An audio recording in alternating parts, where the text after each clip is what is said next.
নারায়ণ গঙ্গোপাধ্যায়ের লেখা ছোট গল্প হরিশপুরের রসিকতা।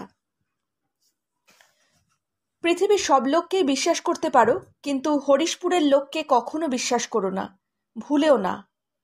না না, চুরি জোচ্চুরির ভেতরে তারা নেই, তারা কাউকে ঠকায় না।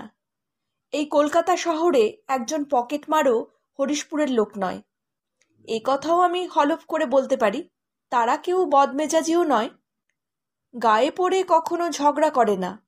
তাদের মিঠাইয়ের দোকানে 3 দিনের পচা সিঙ্গারাকে কখনো হাতে গরম বলে চালিয়েও দেয় না।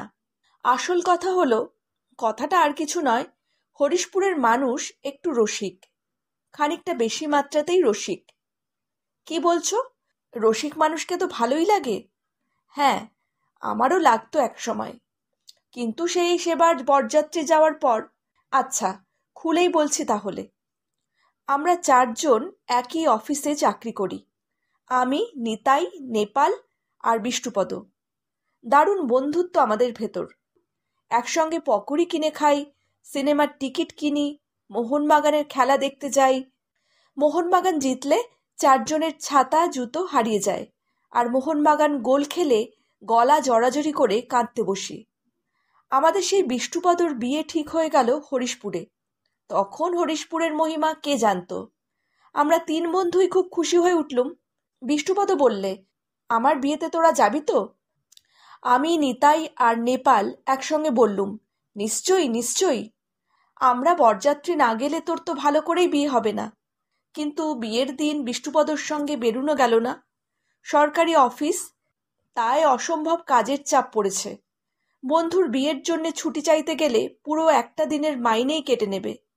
তাই বরকে নিয়ে আসল দলটা দুপুরের দিকে রওনা হয়ে গেল। আমরা ঠিক করলুম অফিস ছুটি হয়ে গেলে 5টার ট্রেনেই বেরিয়ে পড়ব। অবশ্যই তাতে কোনো অসুবিধে ছিল না। হরিশপুর কলকাতা থেকে খুব দূরে নয়। ছোট লাইনের যেসব গাড়ি ঝিমুতে ঝিমুতে টিকিস টিকিস করে চলে, তারাও ঘন্টা দেড়েকের ভেতরেই হরিশপুর পৌঁছে যায়। আমরা হিসেব করে দেখেছিলুম, বিকেলের গাড়িতে গেলেও সন্ধে 7টার ভেতরে বিয়ে শুরু হওয়ার আগেই হরিশপুরে হাজির হতে পারবো। 4টে বাজতে না বাজতেই আমরা অফিস থেকে ছিটকে বেরুলুম। বন্ধুর বিয়ের বরযাত্রী যাচ্ছি, একটু সাজগোজ না হলেই বা চলে কি করে। আমি প্রাণপণে একটা সাদা জুতোকে রং করলুম। নেপাল তার খাড়া খাড়া চুলগুলো আধ ঘন্টা ধরে বাগাতে চেষ্টা করলে, আর নিতাই নিজের পুরনো সিল্কের পাঞ্জাবিতে প্রায় 1 শিশি সেন্ট ঢালল। তারপর হাওড়া এসে ট্রেন ধরা। প্রথম দিকে খুব ভিড় ছিল গাড়িতে। কে একজন আমার সাদা জুতোটাকে মারিয়ে দিলে নেপালের সিল্কের পাঞ্জাবিটার ভাঁজটাজ নষ্ট হয়ে গেল। একজন আবার নিতাইকে ঠাট্টা করে বললে, দাদা যেন গন্ধমাদন হয়ে চলেছেন। যাই হোক, হরিশপুরের গোটা 3 স্টেশন আগে গাড়িটা একেবারে ফাঁকা হয়ে গেল। তখন আমরা 3 জনে ভালো করে বসতে পেলুম। নিতাই বললে, এতক্ষণে একটু ভালো করে বসা গেল বাব্বা। আমি বললুম, কতটুকুই বা বসা, এক্ষুনি তো নামতে হবে। নিতাই একটা হাই তুলে পাঞ্জাবিটা একবার শুকে নিলে, তারপর খুশি হয়ে বললে, নামলেই বাঁচি, যা খিদে পেয়েছে ভাই, কি বলবো। নেপাল নিজের খাড়া খাড়া চুলে হাত বুলিয়ে নিয়ে বললে, খিদে তো আমারও পেয়েছে, আমি যেন এখান থেকেই লুচি ভাজার গন্ধ পাচ্ছি। আমি বললাম, আমার নাকে মাংসের কালিয়ার গন্ধ আসছে। নিতাই ভাবুক হয়ে উঠল, বেশ উদাস উদাস চোখ করে বলে চলল, আর আমি স্পষ্ট দেখতে পাচ্ছি রাশি রাশি চপ ভাজা হচ্ছে, বড় বড় থালায় সাজিয়ে রাখা হচ্ছে ভেটকির ফ্রাই। আমি আর নেপাল বললুম, আহা আহা, আর বলিসনি, আমাদের তোমরা পেটুক ভাবছ নিশ্চয়ই। কিন্তু আমরা কি করব বলো, 3 জনেই মেসে থাকি। বিউলির ডাল, পুঁই চচ্চড়ি আর শুকনো পোনা মাছের টুকরো খেতে খেতে পেটে প্রায় চড়া পড়ে গেছে। তাই কিঞ্চিত খ্যাটের আশায় আমরা বেশ খানিকটা উত্তেজনা বোধ করছিলাম। ঠিক সেই সময় বুড়ো ভদ্রলোকটি জিজ্ঞেস করলেন, কোথায় যাবেন আপনারা? কামরাতে আমরা 3 জন ছাড়া এই ভদ্রলোক হলেন 4 নম্বরের যাত্রী। বেশ পাকা আমটির মতো ফর্সা গোলগাল চেহারা, মুখে একজোড়া মানানসই কাঁচা পাকা গোঁফ, মাথায় চকচকে টাক, দেখলেই ভক্তি আসে। সঙ্গে 2টি বিরাট সাইজের মুখবাঁধা হাড়ি। এতক্ষণ এক কোণায় বসে আমাদের লক্ষ্য করছিলেন। এইবারে প্রশ্ন ছুড়লেন, কোথায় যাবেন? আমরা একসঙ্গেই বললুম, হরিশপুর। বরযাত্রী বুঝি? আজ্ঞে হ্যাঁ। বেশ বেশ, হরিশপুরের কদমতলায় জগদীশ চক্রবর্তীর মেয়ের বিয়েতে যাচ্ছেন, তাই না? আমরা অবাক হলুম একটু। নিতাই জিজ্ঞেস করলে, কি করে জানলেন? ভদ্রলোক হাসলেন, বললেন, আমরা এ তল্লাটের লোক, সব রকম খবরই রাখি। ছেলেটির নাম বিষ্ণুপদ গোস্বামী নয় কি? নেপাল চোখ কপালে তুলে বললে, তাও জানেন দেখছি। ভদ্রলোক গোপ জোড়ায় বেশ একবার তা দিয়ে নিলেন। তারপর তেমনি শান্ত হাসি হেসে বললেন, বললুম যে আমরা পাড়াগাঁয়ের লোক, সব খবরই রাখতে হয়। এ তো আর কি বলে আপনাদের কলকাতার ব্যাপার নয় যে দোতলায় বিয়ে হলে একতলার লোককে নেমন্তন্ন করে না। ট্রেন তখন আর একটা স্টেশন পার হয়েছে, এর পরেই হরিশপুর। ভদ্রলোক বেশ করে এক টিপ নস্যি নিয়ে আবার জিজ্ঞেস করলেন, তা নামবেন কোন স্টেশনে? হরিশপুরেই তো। আমি বললুম, হরিশপুরে কেন? আমরা তো হরিশপুরে যাব। জানি জানি, হরিশপুর কদমতলায়, সে তো হরিশপুর থেকেই কাছে হয়। বলেন কি, হরিশপুরের কদমতলা হরিশপুর যেতে যাব কেন? হাতের নস্যি ঝাড়তে ঝাড়তে ভদ্রলোক বললেন, এদিকে নতুন লোক কেউ এলে ওই ভুলটাই করে। নামে হরিশপুর কদমতলা হলে কি হয়, হরিশপুর স্টেশন থেকে পাকা 2 মাইল হাঁটতে হয়, আর হরিশপুর থেকে আধ মাইলও হবে না। মিথ্যে হরিশপুর নেমে কষ্ট পাবেন কেন? নিতাই আপত্তি করল, কই, আমাদের তো কেউ সে কথা বলে দেয়নি। বললুম তো, বাইরের লোক সব্বাই ভুল করে। তাই ইচ্ছে হলে আপনারা হরিশপুরেই নামতে পারেন, আমার তাতে কি বলবার আছে বলুন। নেপাল বললে, তাহলে বরং হরিশপুরেই নামবো আমরা। যা খিদে পেয়েছে, এখন 2 মাইল হাঁটতে গেলে পেটের নাড়িভুড়ি সব হজম হয়ে যাবে। কিন্তু হরিশপুর আবার কোথায়? বেশি দূর নয়, হরিশপুরের পরের স্টেশন। ভদ্রলোক হাসলেন, চলুন, আমিও হরিশপুরেই যাচ্ছি, রাস্তাটা দেখিয়ে দেব আপনাদের। আমরা দারুণ খুশি হলুম। ট্রেন হরিশপুর এলো, 2 মিনিট পরে ছেড়েও গেল। ট্রেন স্টেশন ছেড়ে একটু এগিয়ে যেতেই চোখে পড়ল বাঁদিকে একটা বাড়ির সামনে মস্ত চাদোয়া খাটানো, পেট্রোম্যাক্স জ্বলছে, বিস্তর লোক আনাগোনা করছে সেখানে। নেপাল ছটফট করে উঠল, ওই তো একটা বিয়ে বাড়ি ওখানে। ভদ্রলোক আরেকটা টিপ নস্যি নিলেন, হেসে বললেন, ও অন্য বিয়ে, এখন তো মরশুম মশাই, চারদিকেই বিয়ে হচ্ছে। তা বটে, তা বটে। নিতাই দীর্ঘশ্বাস ফেলল। যা খিদে পাচ্ছে তাতে ওখানে গিয়ে পাতা নিয়ে বসে পড়লেও হতো।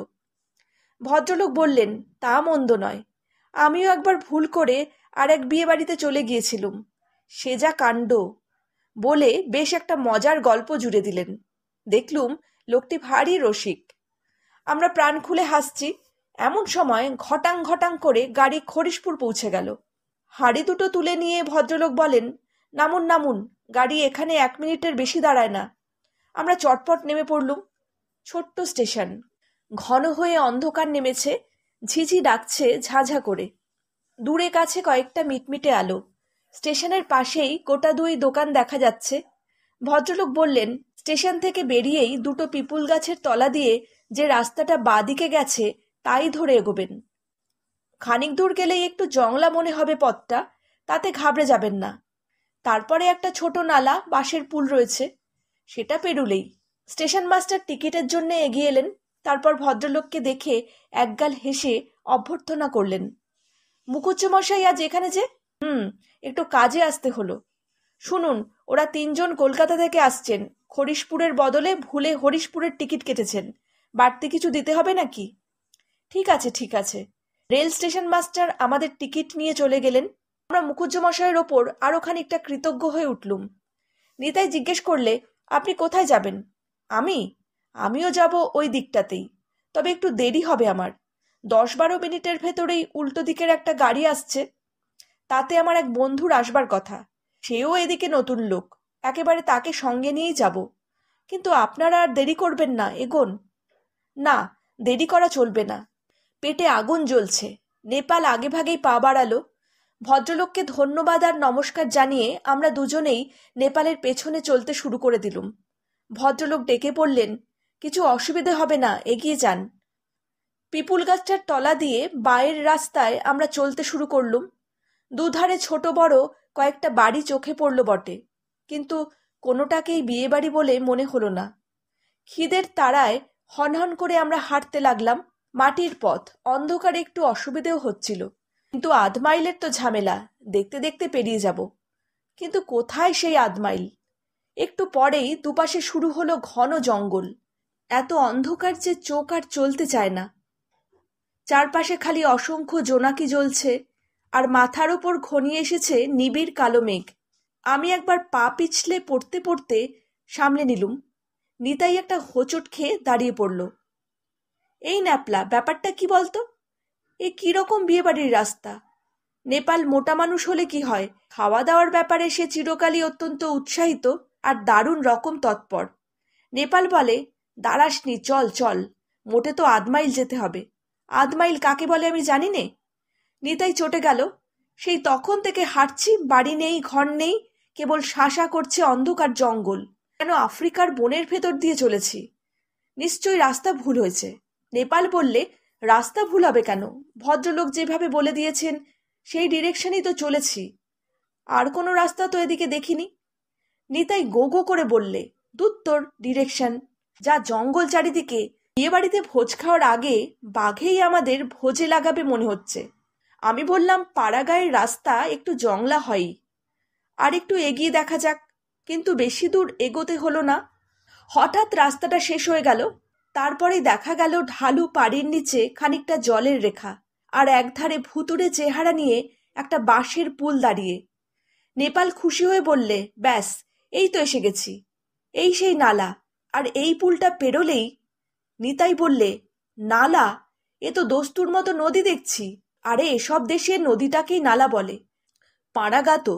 চল চল, খিদে দাঁড়াতে পারছি না। নেপাল বাঁশের পুলটার দিকে পা বাড়ালো, আর ঠিক তক্ষুনি চারদিক ঝলসে দিয়ে বিদ্যুৎ চমকালো। কড়কড় করে ডেকে উঠল মেঘ। সেই বিদ্যুতের আলোয় সব স্পষ্ট দেখতে পেলুম আমরা। নিচে ছোট একটা নদী বটে। বাঁশের পুলটা তার আধখানা পর্যন্ত গিয়ে ভেঙে পড়েছে। অন্তত 5 বছরের ভেতর তার ওপর দিয়ে কেউ পার হয়নি। আমরা সেই পুলে উঠে একটু এগোলেই সোজা নদীতে গিয়ে পড়তুম। ওপারে অথই জঙ্গল। যেটুকু দেখতে পেলুম তাতে মনে হলো, শুধু বাঘ কেন, এখানে হাতি, গন্ডার, ভালুক, অজগর সবকিছু থাকা সম্ভব। আবার বিদ্যুতের চমক আর মেঘের ডাক।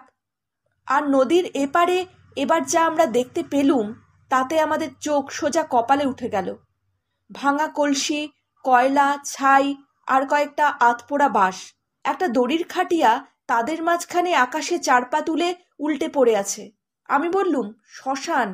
ওপারের নিবিড় জঙ্গল থেকে হু করে একটা শেয়াল ডেকে উঠল, আর সঙ্গে সঙ্গে এপারে ওপারে ডাইনে বায়ে আন্দাজ শখানেক শেয়াল একসঙ্গে সাড়া তুলল, হুয়া হুয়া ক্যাসা হুয়া, যেন আমাদের ঠাট্টা করছে। ওরে বাবারে, যে পথ দিয়ে এসেছিল সেই পথ দিয়েই নিতাই প্রাণপণে ছুট লাগালো। আমরাও তার পেছনে পেছনে। আর চারদিক থেকে শেয়ালেরা সমস্বরে বলতে লাগলো, মজা হুয়া, আচ্ছা হুয়া, হুয়া হুয়া। এর মধ্যে আবার ঝমাঝম করে বৃষ্টি নামলো। গর্তে পা পড়ে নিতাই ঝপাত করে একটা আছাড় খেলো। তার উপর উপুর হয়ে পড়ল নেপাল, এবং সেই সঙ্গে আমাকেও টেনে নামালো। 5 মিনিট জলে কাদায় জড়াজড়ি করে যখন আমরা দাঁড়ালুম, তখন নিতাইয়ের সিল্কের পাঞ্জাবির আধখানা আমার হাতে, আর আমার সাদা জুতোটার একটা কোথাও খুঁজে পেলুম না। কিন্তু উঠে দাঁড়িয়েই নিতাই আবার বসে পড়ল। কি হলো রে? পা মচকে গেছে, হাঁটতে পারছি না আর। উফ, বৃষ্টিটা যেমন হঠাৎ এসেছিল তেমনই ছেড়ে গেল। মাঝখান থেকে আমাদের দুঃখের বোঝাটা বাড়িয়ে গেল খানিকটা। আর আমরা সেই জঙ্গলের ভেতরে জলকাদায় বসে 15 মিনিট ধরে নিতাইয়ের পা দলাই মলাই করতে লাগলুম। নিতাই শেষ পর্যন্ত আমাদের কাঁধে ভর দিয়ে উঠে পড়ল। তারপর হাঁটতে লাগলো নেংচে নেংচে। এই ন্যাপলাটার বুদ্ধিতে পড়ি। নেপাল ফোঁস করে উঠল। আমি কি করব? সেই ভদ্রলোক যেমন বলেছিলেন। ভদ্রলোক? নিতাই বিকট রকম মুখ ভ্যাংচালো। একটা মিথ্যেবাদী, লায়ার, জোচ্চোর, আরও কি সব গাল দিতে যাচ্ছিল। হঠাৎ কোত্থেকে 3-4টে টর্চের আলো পড়ল আমাদের গায়ে। দেখি 8-10 জন লোক, হাতে তাদের লাঠি আর বল্লম। কি সর্বনাশ! ডাকাত নাকি? কারা আপনারা? কড়া গলায় কে জানতে চাইল। আমরা বিদেশি লোক। আমি হাউমাউ করে বললুম, আমরা বরযাত্রী, কলকাতা থেকে আসছি, হরিশপুর কদমতলায় যাব। আমাদের বরযাত্রী? হরিশপুর কদমতলার লোকগুলো একসঙ্গে গলা ফাটিয়ে হেসে উঠল। তা বেশ, গল্পটা শুনতে ভালোই। চলুন, আপনাদের অভ্যর্থনা করতেই আমরা এসেছি। বিয়ে বাড়িতেই নিয়ে যাব। তার মানে? অভ্যর্থনাটা ঠিক সুবিধে মতো মনে হলো না। আমরা গ্রামের ডিফেন্স পার্টি। 3জন বিদেশি লোক এই দুর্যোগের রাতে শ্মশানের জঙ্গলে কেন ঘুরছিলেন তার একটা ভালো কৈফিয়ত দিতে হবে। থানায় চলুন। থানা? নেপাল হাহাকার করে উঠল। বরযাত্রীকে থানায় নেবেন মানে? কারণ থানাই তাদের জায়গা। আর একটাও কথা নয়, চলুন। অগত্যা থানাতেই টেনে নিয়ে গেল। হরিশপুরের দারোগা আমাদের কাহিনী শুনে হেসে অস্থির। আহা, হরিশপুর কদমতলার বরযাত্রী না হলে 5 মাইল উজিয়ে হরিশপুরে কেন আসবে? হরিশপুর স্টেশনের পাশেই কদমতলা। সেসব ফেলে হরিশপুরের শ্মশানে না গেলে বরযাত্রী কিসের? তারপর চোখ কটমট করে বললেন, ছোড়া, বোমা, শীতকাঠি এসব কোথায়? খবরদার, ভদ্রলোককে অপমান করবেন না। আমরা প্রতিবাদ করলুম। ভদ্রলোক? দারোগা নাকটা শিকেই তুললেন। এরকম কজন ভদ্রলোককে 3 মাস আগেই চুরির দায়ে আমরা চালান করেছি। তাদের জেল হয়ে গেছে। তোমরাও থাকো আজ হাজতে। কাল সকালে তোমাদের ওস্তাদি আমি দেখে নেব। দয়া করে যদি হরিশপুর জগদীশ চক্রবর্তীর বাড়িতে একটা খবর পাঠান, দেখা যাবে কাল, বলে দারোগা সোজা আমাদের হাজতে চালান করলেন। সারা রাত ভিজে কাপড় জামায়, খিদে, লজ্জায় আর ভয়ে আমাদের কিভাবে যে কাটলো তা বোধ হয় না বললেও চলে। নিতাই একটা কুটকুটে কম্বল মুড়ি দিয়ে চুপচাপ পড়ে থাকলো। নেপাল দুহাতে মুখ ঢেকে কুই কুই করে একটানা কেঁদে চলল। আর আমি সারা রাত ধরে অন্তত 1000 খানেক মশা মারলুম। সকালে উঠে 3জনে জড়াজড়ি করে বসে আছি আর ভাবছি এরপরে কপালে কি আছে। এমন সময় হাজতের দরজা খুলে দারোগা বিষ্ণুপদ আর আর সেই ভদ্রলোক, সেই মুখুজ্জে মশাই, সেই গোল গোল লোকটি, পাকা আমের মতো চেহারা, কাঁচা পাকা গোঁফ, যিনি আমাদের হরিশপুর কদমতলার সোজা রাস্তাটি দেখিয়ে দিয়েছিলেন। আমরা 3জনে একসঙ্গে চেঁচিয়ে উঠলুম, এই যে জোচ্চোর, মিথ্যেবাদী, পাষণ্ড, ভণ্ড। বিষ্ণুপদ বললে, আরে কাকে কি বলছিস? উনি যে আমার খুড়শ্বশুর হন সম্পর্কে। সকালে চৌকিদার গিয়ে খবর দিতে উনি তো আমাকে সঙ্গে নিয়ে তাড়াতাড়ি চলে এলেন। আর তোদের চেহারার বর্ণনা দিয়ে বললেন, এই রকম 3জন লোক কাল সন্ধ্যের ট্রেনে বলাবলি করছিল আমরা হরিশপুরে বরযাত্রী যাচ্ছি। আর তাতেই তো আজ করলুম। তোরা ভুল করে। আমরা আবার চেঁচিয়ে উঠতে যাচ্ছিলুম। ভদ্রলোক একগাল হাসলেন, একেবারে নির্লিপ্ত অহিংস হাসি। বরযাত্রীদের নিয়ে একটু রসিকতা করেছিলুম মশাই। তারপর উল্টো ট্রেনটায় হরিশপুরে চলে এসেছিলুম। ভেবেছিলুম একটু বাদে আপনারাও এসে যাবেন, কিন্তু এভাবে হাজতবাস করতে হবে সেটা ভাবিনি। এখন দয়া করে হরিশপুরে চলুন। চা, জলখাবার, গরম পোলাও, মাংস সবই তৈরি। কিন্তু সে মাংস পোলাওয়ের আকর্ষণে আমরা আর হরিশপুরে যাইনি, সোজা কলকাতায় ফিরে এসেছিলুম। আর হরিশপুরে বিয়ে করার জন্যে বিষ্ণুপদর সঙ্গে আমাদের চিরকালের মতোই বন্ধু বিচ্ছেদ ঘটে গেছে। ওকেও কি বিশ্বাস আছে আর? সেই কালান্তক শ্বশুরবাড়ি থেকে কোন মারাত্মক রসিকতা আমদানি করে আমাদের একদম ফাঁসিয়ে দেবে কে জানে। নারায়ণ গঙ্গোপাধ্যায়ের লেখা হরিশপুরের রসিকতা এখানেই শেষ হলো।